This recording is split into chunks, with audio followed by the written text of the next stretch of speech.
Hello, I'm Fen Wa Thakafeh, and you are watching the Arabic Hour. On today's program, we interviewed Dr. Leila Roumani, a producer on the radio station Syrian Freedom Waves, on her work and views on public health human rights in Syria.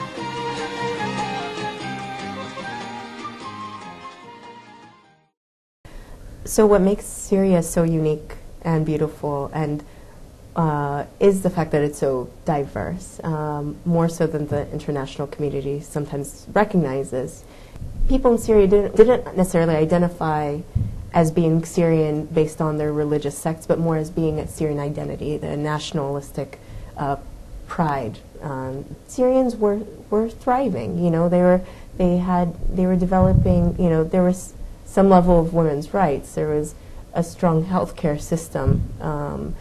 Education, you know, is free, available to everyone, you know. And, you know, I think that's what also made this revolution so interesting was that it wasn't ideological based, it wasn't ethnic based, it wasn't even geographically based. This was a generational based ideology of wanting freedom of expression, and that's what was missing. Dr. Leila Roumani is a Syrian-American dentist who, with 6 other Syrians and Syrian-Americans, founded the Syrian Freedom Waves radio station at Syrian-FreedomWaves.org. You can also search Syrian Freedom Waves on Facebook. She is the producer for the show Fen Wa Thakafeh, Arts and Culture. And now, our feature interview. Oh, thank you, Fen Wa, and we're very happy to welcome Leila Roumani to Arabic Hour. Thank you for having me. Leila, we are fascinated by the fact that you are a volunteer among other women, mostly of Syrian background, though you had one Palestinian among you, to start a program called Syrian Freedom Waves, a radio program, I gather, beamed into Syria. Can you tell us a little bit about that, its history, how the women got together on this, and what your message is? Sure. So about a year ago, a group of women, mostly Syrian, one Palestinian, came together to actually, the original idea changed a lot from where it was to where it is today, but the original idea was to set sail on one of the flotillas that was originally used or was going to be used in Gaza. And the idea was to park the ship in international waters and to transmit pirate radio into Syria. And that was all going to be volunteers. The idea was to have people who symbolize peace in different revolutions or different movements around the world on that ship. We found out technologically that wasn't going to be feasible. That the international water line for Syria is actually 100 miles outside of the Syrian coast, whereas other countries it's 30 miles. So even just physically transmitting to Syria was only going to barely make the coast, and it was going to be very easy to block those transmissions. So, and the cost of the entire trip was going to be very high. So we sort of let that idea go, but decided to stay with the idea of the transmitting. And we kept the name, the Syrian Freedom Waves. That was actually the name for the mission. We kept that name and decided to just focus on broadcasting. Broadcasting radio for Syrians within Syria. The group is now 7 women, all Syrian now. Some of them born in Syria and some of them born here. Some Syrian-Americans, some born in Syria. We're right now we're distributed all around the U.S., in Syria, in Europe, and in Canada. Yep. And we basically meet on Skype every week. We've had a workshop where we all came together once, and in that workshop we put our mission, our vision, our shows together. We got to meet, all of us. So each of us knew someone, but we didn't all know each other per se. We just heard each other's voices and spoken a lot through Skype. And since then, we've just been recording our own shows. So there's about 7 shows. We each produce or host or both our own show.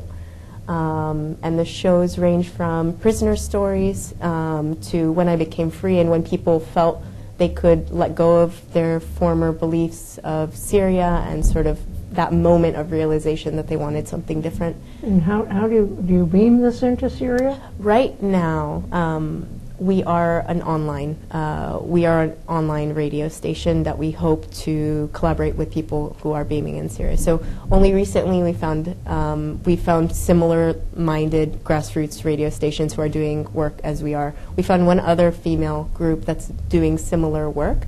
Where are they located? We don't know yet. Actually, we just found out about them about 2 days ago, and now only recently have they been able to set up the infrastructure for transmitting inside. So that process of going from online to transmitting inside is in the works.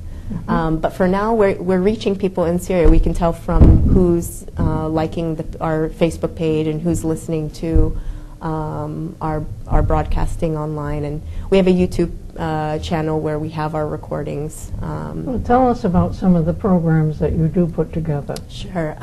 So one of them is called متى أصبحت حرة.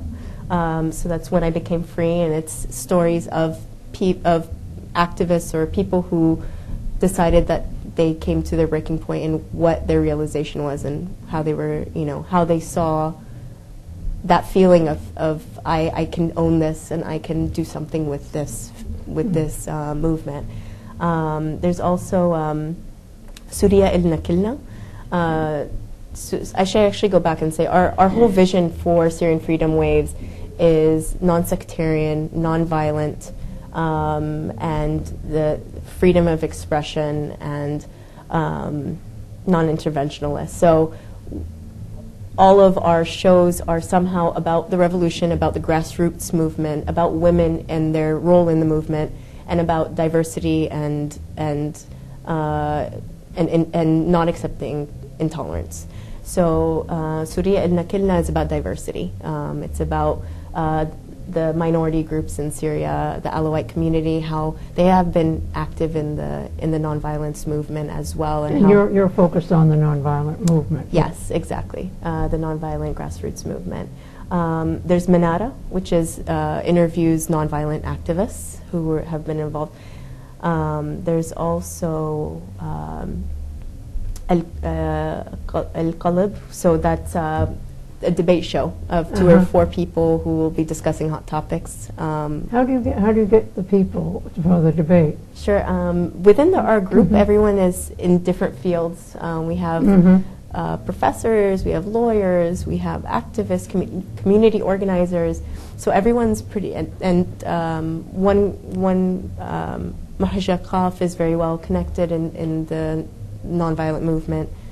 She teaches in Arkansas? She teaches in Arkansas. Maryam Jalebi, Jalebi family is a very well-known activist group in Syria. So everyone's connected through their own networks to activists on the ground or who are working internationally on the cause. I'm producing the show Fen Wa Thakafeh, so art and culture. So cultural. So we're most of our shows are just interviewing people who are involved in the revolution through their expression of art of any kind. So, for example, one was with Tamam Azam, who's been doing art prior to the revolution, but his work has sort of become a fabric within the more. Well, you have a mission statement on your website, and we'll give your website to our audience on the screen. Has that mission changed at all? I think overall, no.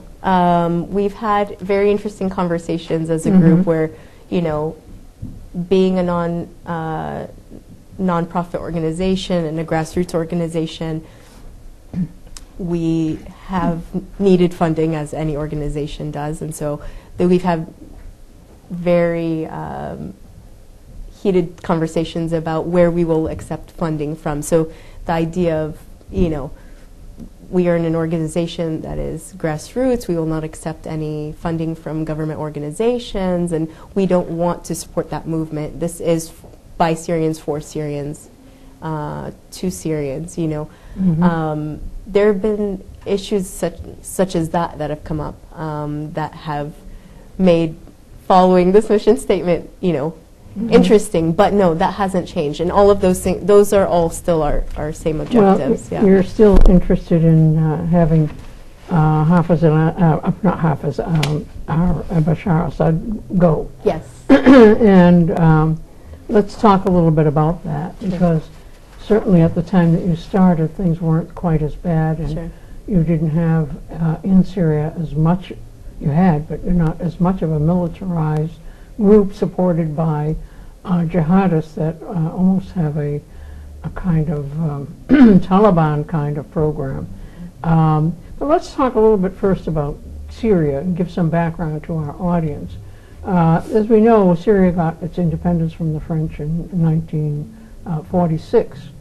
What is interesting, and this I think is important given the fact that so many of the rebels want American support, is the fact that there was an elected, democratically elected government in Syria.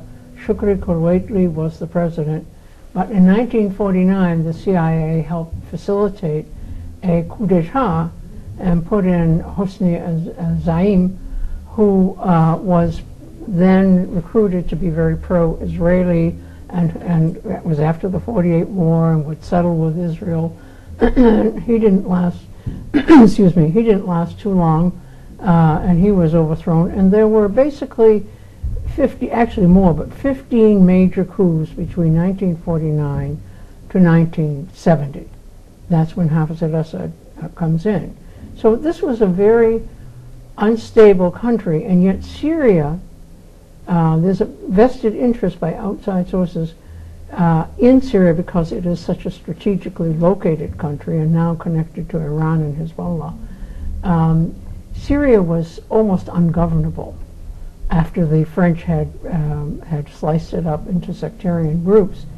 And when you got Hafez al-Assad in 1970, he had a coup, he had a corrective movement of the Ba'ath Party.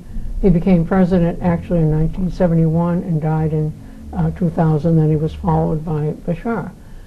What Hafez al-Assad did was he actually united that state, even if there were still underlying separations. With a tough hand, he actually fostered a Syrian nation. And in many ways, the Syrian people hated him because he was not very much for political freedom. And on the other hand, they loved him because he brought some recognition to Syria, and that it had a role and that it wasn't to be pushed around. So given this, and given the fact, and excuse me if I'm taking too long for my preliminary, but given the fact that the U.S. has a long history from that coup of 1949 to the present of trying to undermine Syria, because it is different from the other Arab countries. It is strategic, and all the more so because it's aligned with Iran and Hezbollah. Given all of this, the 1996 statement by the neocons trying to undermine Iraq and Syria, the Syrian Accountability Act of 2003 passed by Congress, the sanctions put on Syria, the 2004 UN resolution, which was supported by AIPAC and by right-wing Lebanese in this country. Given all this, and then the assassination of Hariri, which forced Syria out of Lebanon, the rebels, the militarized rebels, not the nonviolent group you relate to, the authentic group, still keep looking to the U.S. to enter Syria and do something. Tell us, what does this mean? Because they have brought in or have accepted jihadist groups like Jabhat al-Nusra, even the group that the U.S. formed in Doha, the Syrian coalition, hated the fact that the U.S. put that fundamentalist group on a terrorist list. Given these two, the Assad regime, and he's not the only one that governs it, we know he's corrupt. It's not a question of upholding that regime, but given these two options, one secular, one very militaristic and fundamentalist, with a lot of militia groups running around, what do you see your mission now as being? I mean, the choice is very stark. Mm-hmm. It's either that or trying to put some American lackey in there that wouldn't be able to control the situation. What do you see now for Syria? As an individual, not yes, as an organization. individual. No, as an individual. Like we were saying earlier, I think it's gone to a point where if Assad is removed, it's going to be taken over by radical groups, because they seem to be the most organized, cohesive. There's no one, no star politician who is sort of rising up in the ranks, who the people believe in, who could potentially take Assad's place and has the people's interests in mind. And even if that were some facade that people would believe in, there's a risk of it becoming like Egypt, which, within 30 weeks, people are, livid about what Morsi is doing there, and it's still becoming a sort of religious movement in some ways. And then to keep Assad in office, in position of authority, there has to be some understanding that the whole dynamic of how they're dealing with the country has to change.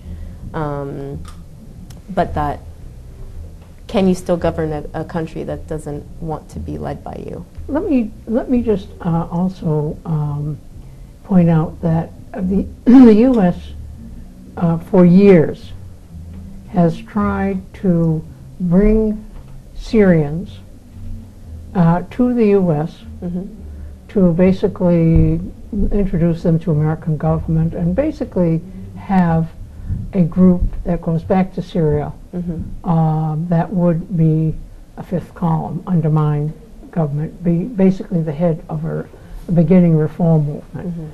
They were unable to do that, and it's interesting that the U.S. ultimately came to support expatriates that were here, but also Muslim brothers that are here, and they recruited them from there, paid the money, working with Saudi Arabia and Qatar, and Saudi Arabia also working with them to promote some of the jihadists. The U.S. knew it was playing with fire when it was promoting them. Now they're scared of them. But in the Syrian National Council, which was first formed way back in November, I think, 2011, and then that didn't take to people on the ground. And then recently they formed the Syrian Coalition because they saw the National Council not doing anything. All expatriates, in Europe and here and there.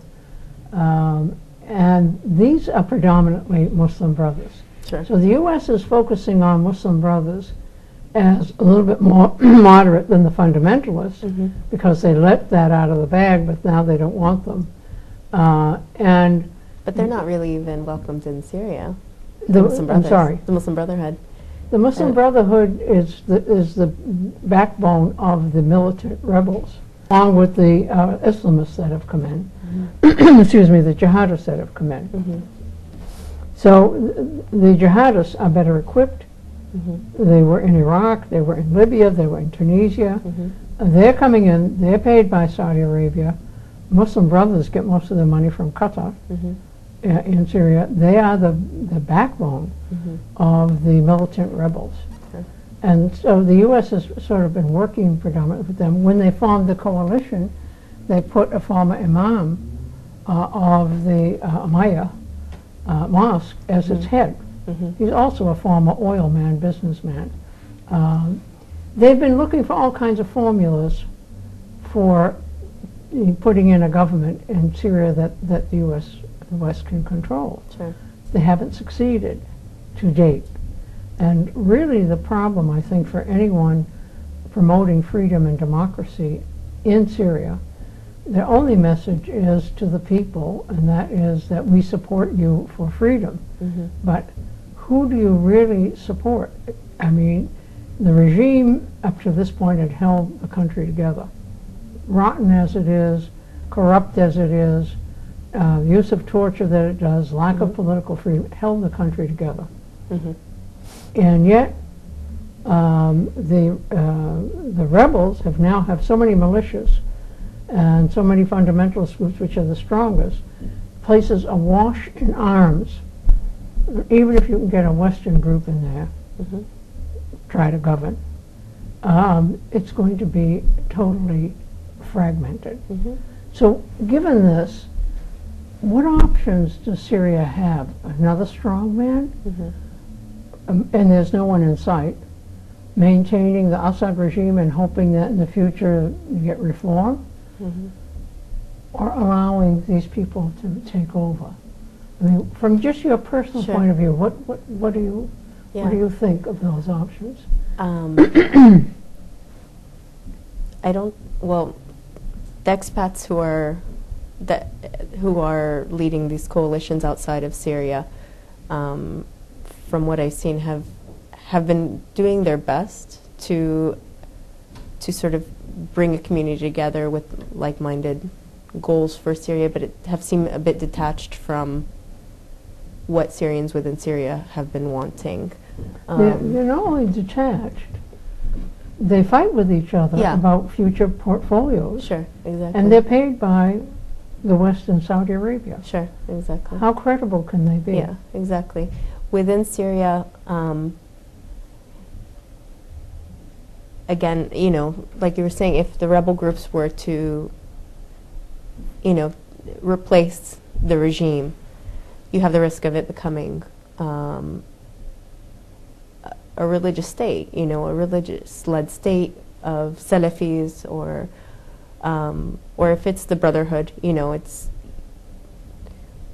slightly more moderate or not moderate. It's not. You've removed the secular element of Syria, which I think, in my personal opinion, is critical. It needs to say secular. The Middle East in general needs to remain secular. That's my personal opinion.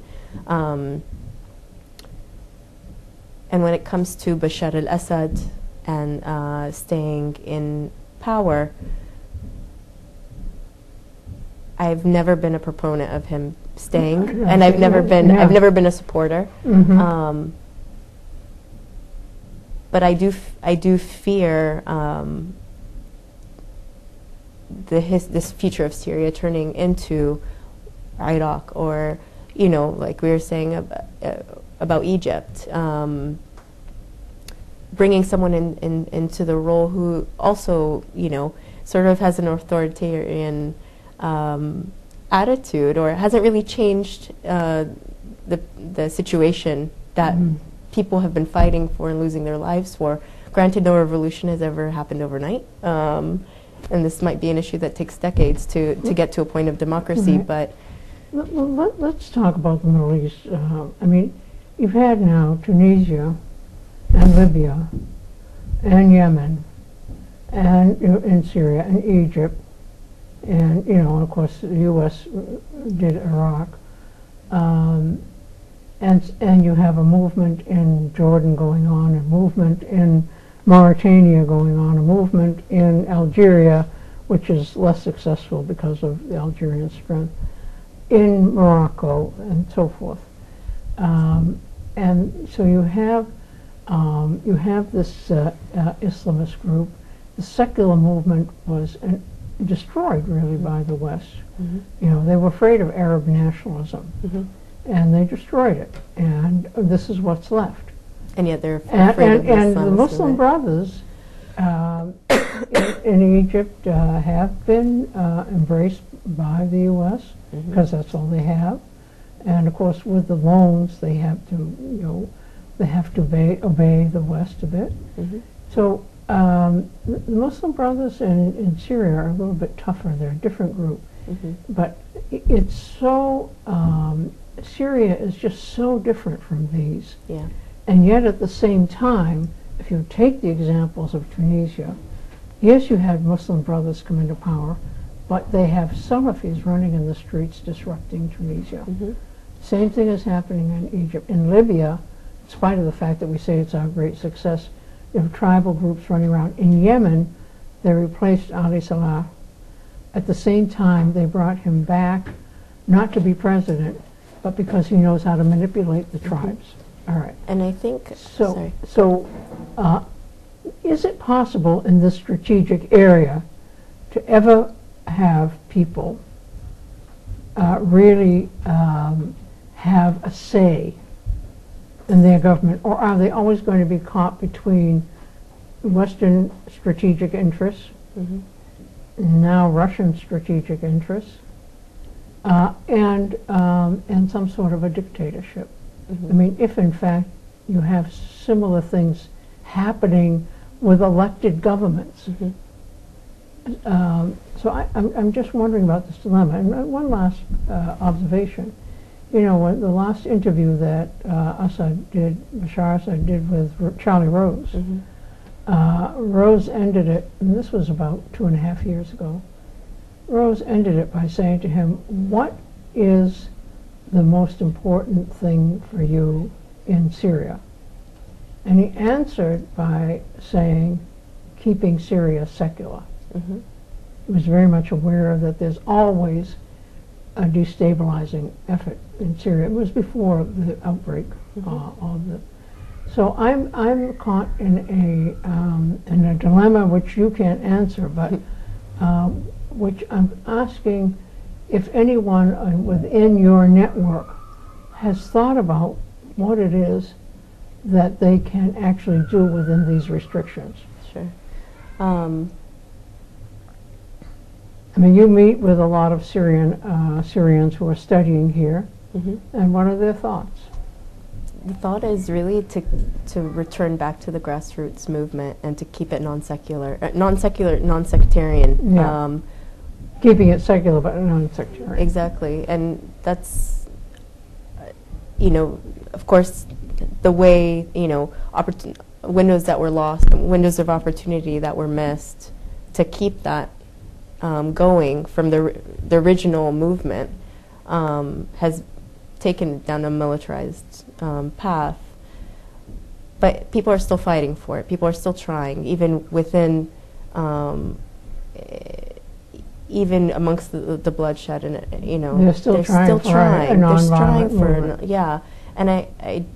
And maybe it's very idealistic, and it is idealistic. But I think that's the only way to continue forward, to get out of this. It's to unify, to become more cohesive, to have these, you know, local, you know, coordination committees be able to actually come together and create a you know, a unified fabric of this is what we want, and not just in Syria, you know, a pan-Arab movement for that. What makes it difficult in Syria, though, is that it's more diverse than other countries. You know, it's more diverse than Egypt. It's more diverse than Tunisia, in that you have so many, you know, minority groups. A lot of them do want the same vision, and you know, and that hasn't been presented fairly in media. You know, a lot of the political figures try to make it seem like a sectarian issue, and in some ways it's played into that. It's bought into that with the militarization, but yeah, I mean, Bashar said it, but I think the people were saying it first. You know, we do want a non-sectarian, or secular, unified country, whether it's under Bashar or anyone. You know, so. Now, well, let's change the subject a little bit and talk about Syria and the Middle East region in itself. I mean, if Syria falls and it fragments, and even though you have lots of militias, you may have some sort of outside control or Israeli control in the area, and then there seems to be almost no hope of any of the countries in that area, if Syria falls, of ever having the kind of freedom and self-determination and secularism that they would like. I mean, if it fragments, the U.S. would try to control and have, you know, representatives from each, and the facade of but they would simply be controlled. And when I talk to people from the nonviolent movement, they're not so much concerned with the regional picture, which is very important also for Syria. They're only focused on Syria, but they don't see that the regional aspects impinge on what they can do as well. I mean, it's a very strategic, it's a very different area, and people want to try to make it sound like it's just like all the others.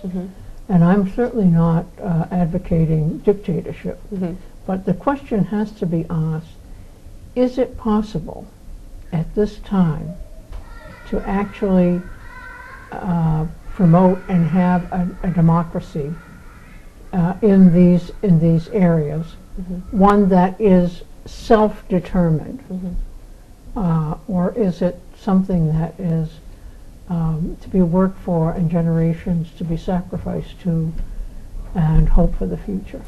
I think part of that problem of it becoming,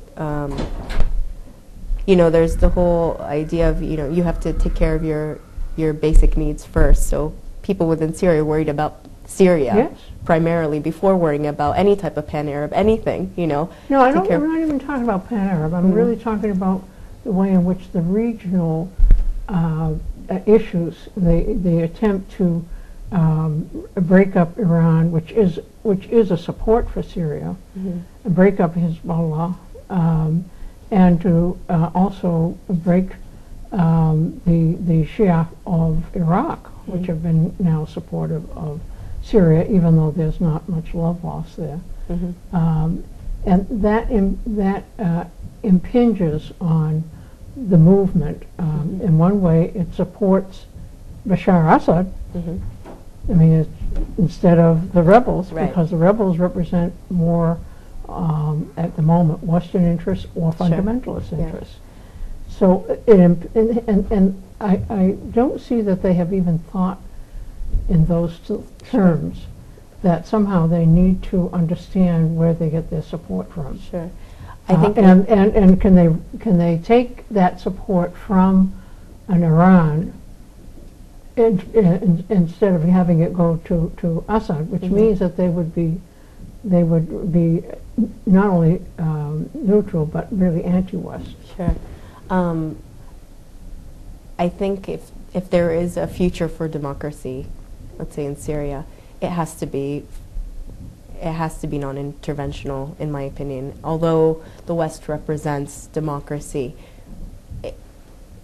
the West's interest in being in Syria inevitably means supporting their previous interests, which would be Israel, which would be Saudi, which would be, you know, Qatar. And so in that sense, it's Syria is put as lowest priority on that list of interests, where it seems that any interest of those other players is going to take precedence over the needs and the wants of the Syrian community, which would make it a non-democracy, right? It would mean it would become a player. It would become a pawn, but not a democracy.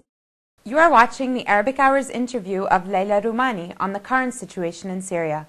We will be back after this short break.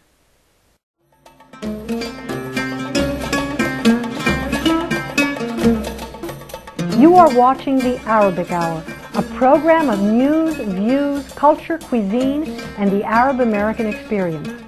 To view today's program or any previous programs, log on to our website at www.arabichour.org.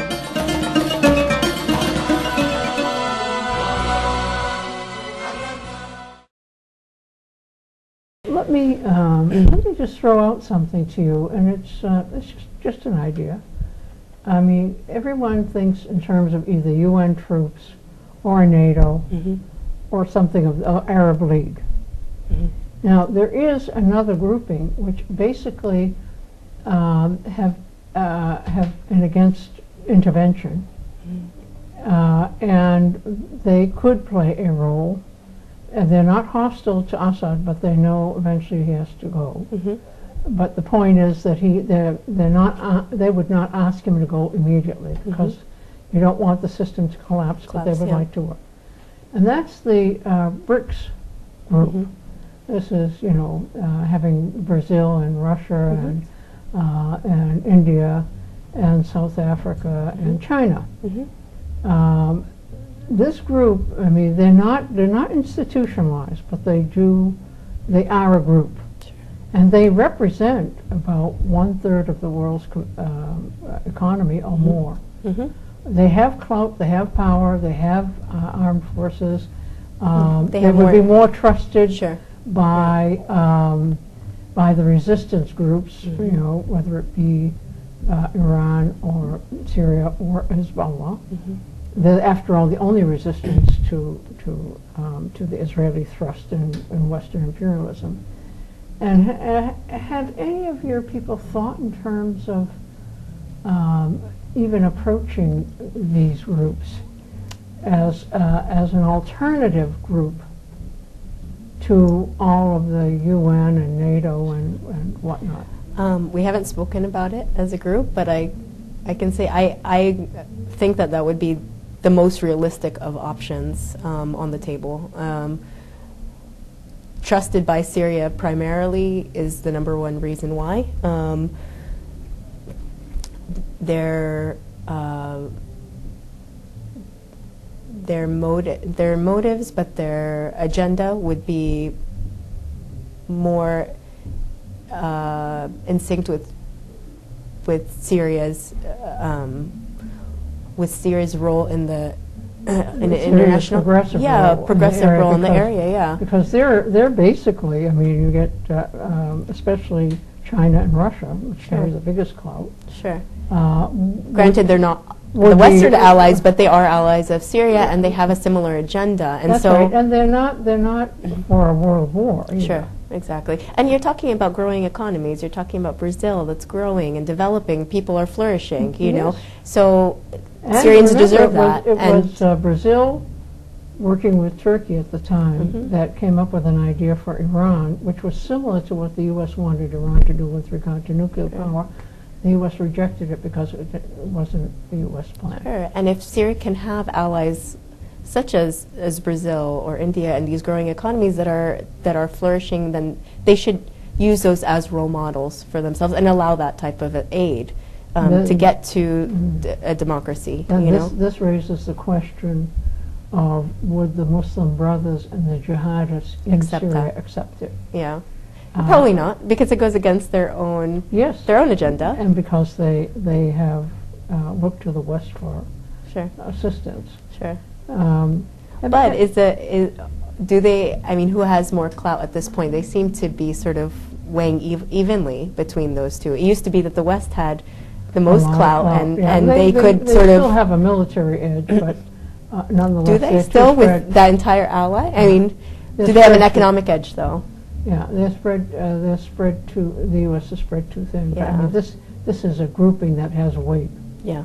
To me, I don't know why the nonviolent movement, which is the authentic movement, doesn't start to think in terms of BRICS. Not to intervene militarily, but to use its clout, and then to provide the soldiers for peacemaking.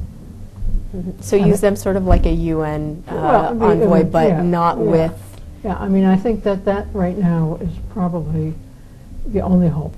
Tell me, the UN came out all of a sudden with a figure of 60,000 Syrians killed. Where they got that figure from, I don't know. And we know the media is exaggerating. And this doesn't mean that the regime isn't killing a lot of people and bombing a lot of people. They're going for broke. There's no way that regime is going to, if they can, prevent it, allow an a radical Islamic group to take over, because they fear what would lead Syria and the region. So a lot of killing goes on by the regime and by the rebels, and they're equally bloody. The regime has a lot of high-power machines, but when the rebels actually shoot down a plane, as they have, and then they keep saying they don't have the arms, they have arms. Somebody's training them. You don't just get a anti-aircraft thing and then can shoot it. So there is something going on. think the U.S. now, having released the jihadists or supported the Saudi efforts, are frightened about their getting into power. But do you believe this 60,000 figure? What was it, 30,000 about It was 30, about 40, 5 months ago? It keeps going up by the thousands. Doubled in 5 months, I mean, basically, this is by not that to number. say that a lot of people haven't been killed, but I mean, jumping from 30, 40,000 to 60,000 without any The numbers evidence. have gone up, though, per day. I mean, if they're exaggerated or not, they've been, there have been days where it's 350, 400 people killed in one day. But whether the numbers are true, who's giving that number? Well, the Syrian how can we Observatory in even London know? is one person, and presumably has contacts in Syria, but the figures have been found by people like Charles Glass to not always be accurate. But even if humanitarian aid groups and media groups and are finding it difficult to have access into the deeper parts of Syria, and they're not even able to get aid to to distribute proportionately to the communities.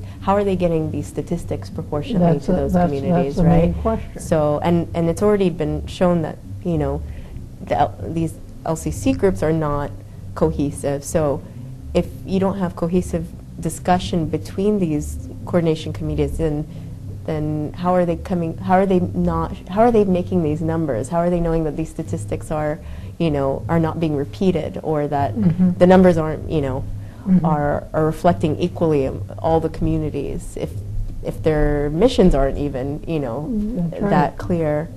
And you get really large figures when it comes out of the northern area, which is the Muslim Brother area.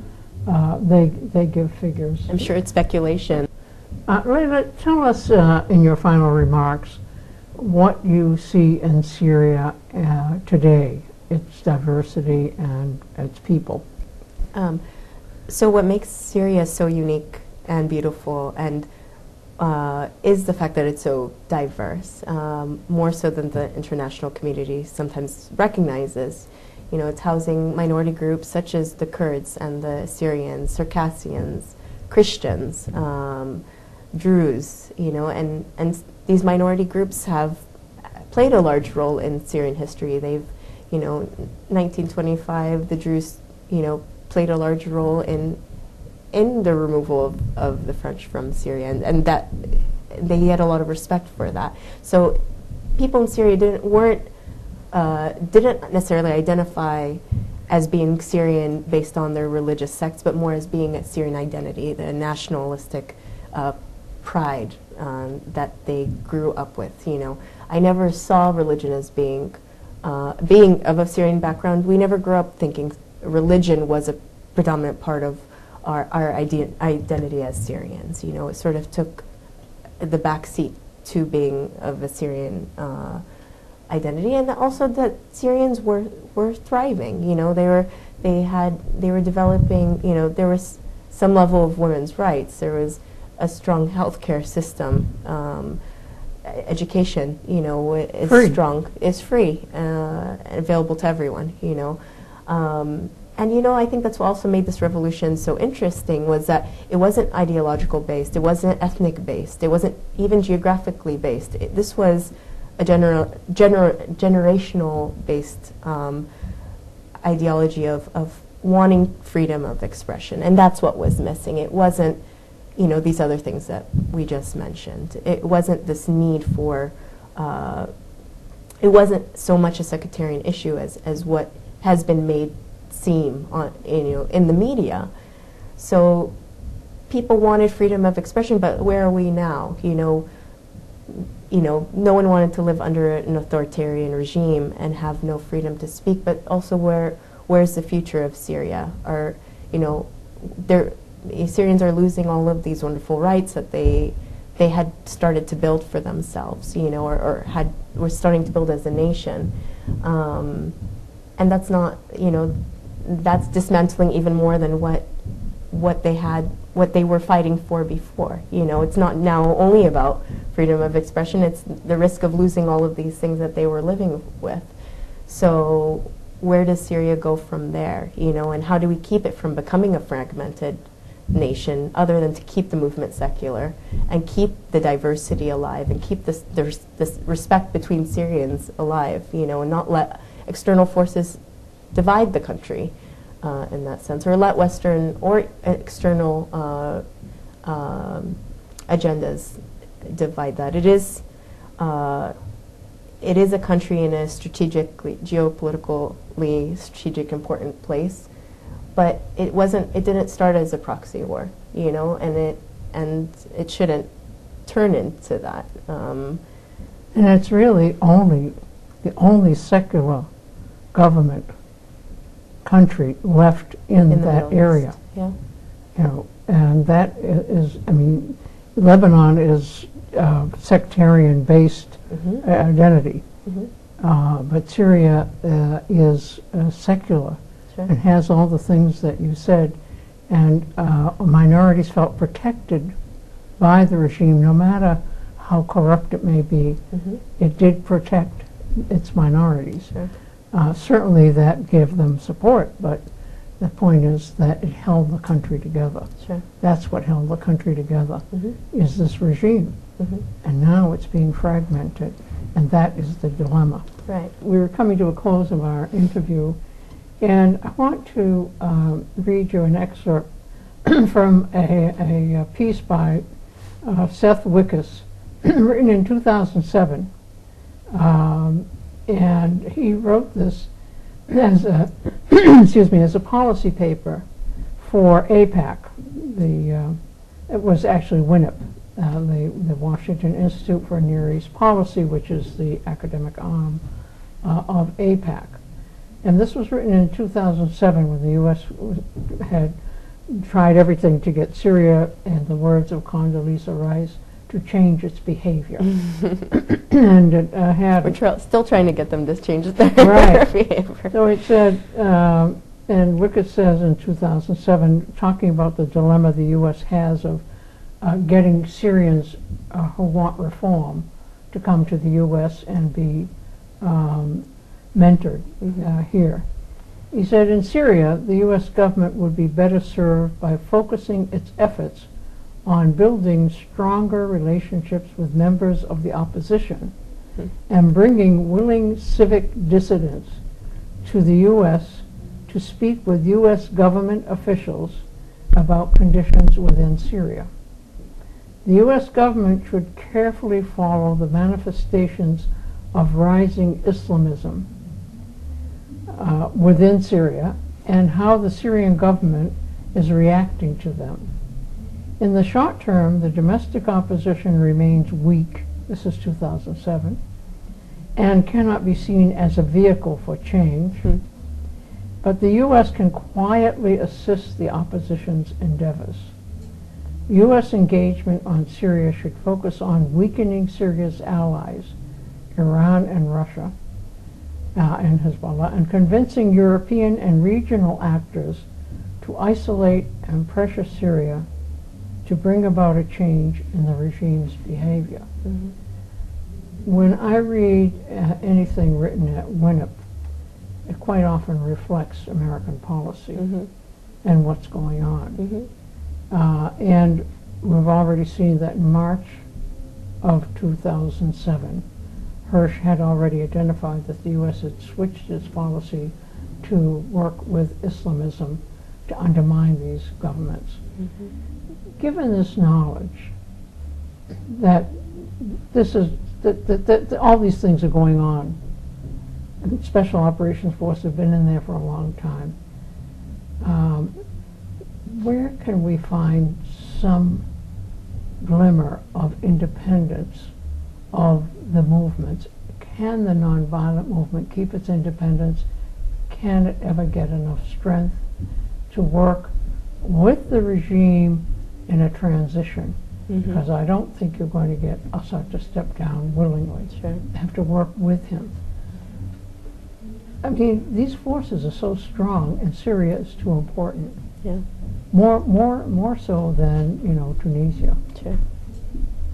So, what hope do you personally have?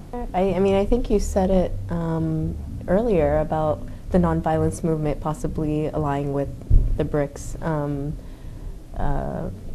Or at least encouraging them to support encouraging them to find a nonviolent approach and discussion, and approaching the regime and finding some medium that will stop the killing, because that needs to stop ASAP. And like you said, the regime is not going to come down willingly, and probably won't come down unless there's some third force that comes in and forces them out somehow, which doesn't seem like anyone is going to take that role right now. Yeah, I think the major problem too is that you have a guerrilla war going on, and in a sense armies can't always deal with them. And there has to be an outer party of some sort to come in. The West isn't going to be that role. Or they would be unacceptable. They would be unacceptable, although they are playing a more, covert role within Syria till now. They are aiding a lot of what's going on in Syria till now. They're acceptable to the Muslim brothers. Right, yeah. And they're not, BRICS is not necessarily acceptable. Right. And I think there's a lot more aid that's coming from the West into Syria than is even being admitted. Yes. But I do think the nonviolent movement as it is voicing and nonviolent process is not going to be the full picture, but I think possibly allying with BRIC in a conversation might be our only hope. Let's hope for that. And Leila, I want to thank you for coming on and talking about your efforts. And I hope your voice and the voice of the women you work with and the people on the ground who are for nonviolence keep on trying, because that's the only way you ultimately succeed, even if it takes a long time. Thank you so much for having me. Thank you. You have been watching an interview with Dr. Leila Roumani on the current situation in Syria and on her work with the radio station Syrian Freedom Waves. The radio station can be reached at Syrian-Freedom-Waves.org. We will be back after this short break.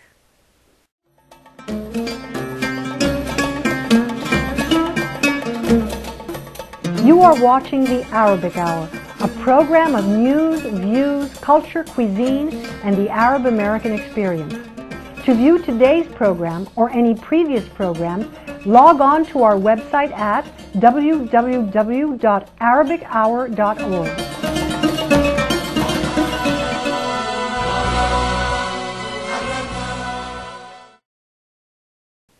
Thank you so much for joining us. Some stations will be leaving us, and we look forward to seeing you next week.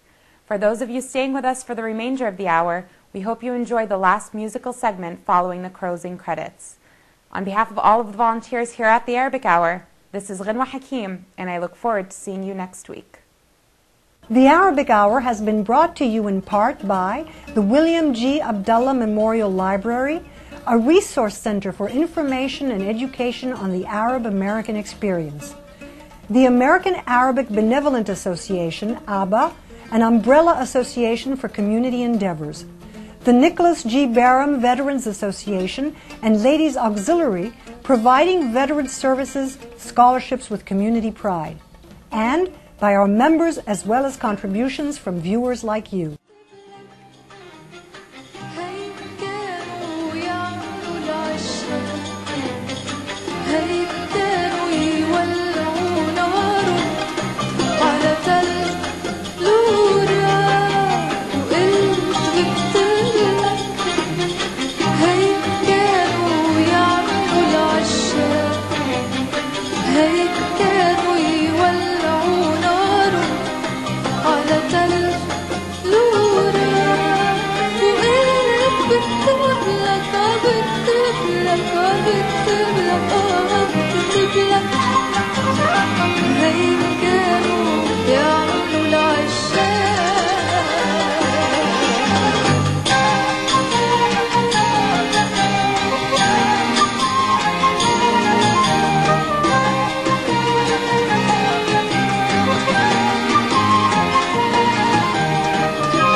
نسيت عنواني